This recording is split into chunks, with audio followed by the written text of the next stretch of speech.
Hello students, welcome back to my YouTube channel board exam hub. अब तक के present continuous tense में हमने अफर्मेटिव सेंटेंसेस सीखे हैं और अब हम सीखेंगे निगेटिव सेंटेंस और नॉट के साथ, निगेटिव और नॉट के साथ इनके रूल को सीखेंगे और ये किस तरह से इनकी मदद से हम ट्रांसलेट करेंगे। उसके लिए 2-4 एग्जाम्पल सीखेंगे। तो आइए देखते हैं नेगेटिव सेंटेंस की आइडेंटिफिकेशन क्या होती है कि सेंटेंस में, हिंदी सेंटेंस में नहीं आया होता है और अंग्रेजी सेंटेंस में नॉट आया होता है, नोबडी आया होता है, नन आया होता है, नथिंग आया होता है। इस तरह के वर्ड आए होते हैं और ये जो वर्ड होते हैं वही होते हैं नेगेटिव वर्ड। तो हम पहले तो रूल लिख लेते हैं, स्ट्रक्चर लिख लेते हैं नेगेटिव सेंटेंस बनाने के। सबसे पहले क्या होना चाहिए? सब्जेक्ट, फिर उसके बाद इज एम आर, फिर उसके बाद नॉट, फिर उसके बाद वर्ब की आईएनजी फॉर्म,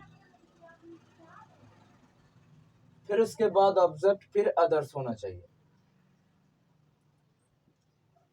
इस स्ट्रक्चर या रूल को फॉलो करके आप क्या करेंगे? अपने सेंटेंस को ट्रांसलेट करेंगे।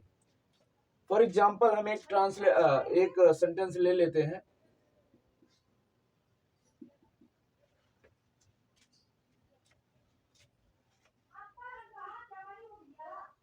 वो आजकल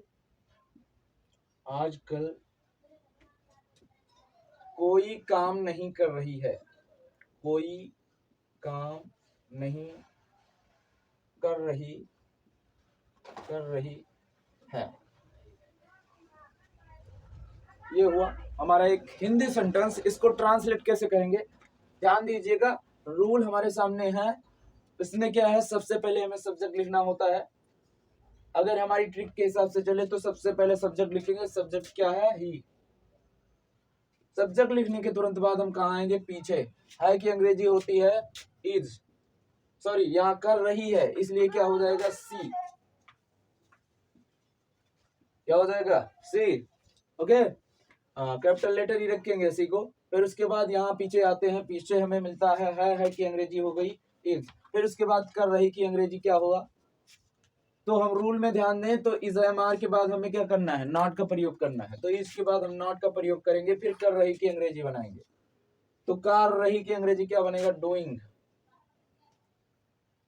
और फिर कोई काम के लिए क्या बनेगा? Any work. Any work. आजकल के लिए क्या बनेगा? Now days. Now days. एक बार फिर से ध्यान देंगे।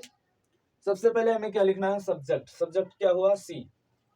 अब फिर उसके बाद देखो, हमें अंत में चले आना है। अंत में है कि अंग्रेजी मिली इज, और मैंने बताया कि इज एम आर के साथ नॉट जो है वो कंपलसरी है। तो हम इसके बाद तुरंत नॉट रख दिए। फिर उसके बाद हमें किसकी अंग्रेजी मिली? कर रही की अंग्रेजी डूइंग।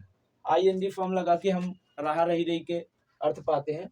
और फिर उसके बाद क्या है? कोई काम। कोई काम का अंग्रेजी क्या हुआ? Any work. फिर उसके बाद आजकल की अंग्रेजी क्या है? नाउडेज। तो she is not doing any work nowadays. इस तरह से आप negative sentence not, negative word not का प्रयोग करके बनाएंगे प्रेजेंट कंटिन्यूअस टेंस में। आई होप ये वीडियो पसंद आई होगी। तो अगली वीडियो मिस ना करें, इसलिए बेल आइकन को दबा दीजिए, चैनल को सब्सक्राइब कर लीजिए और वीडियो को लाइक कर दीजिए ताकि थोड़ा सपोर्ट हो सके। इससे आपका कुछ नहीं जाने वाला। तो फिर मिलते हैं अगली वीडियो में, तब तक के लिए बाय।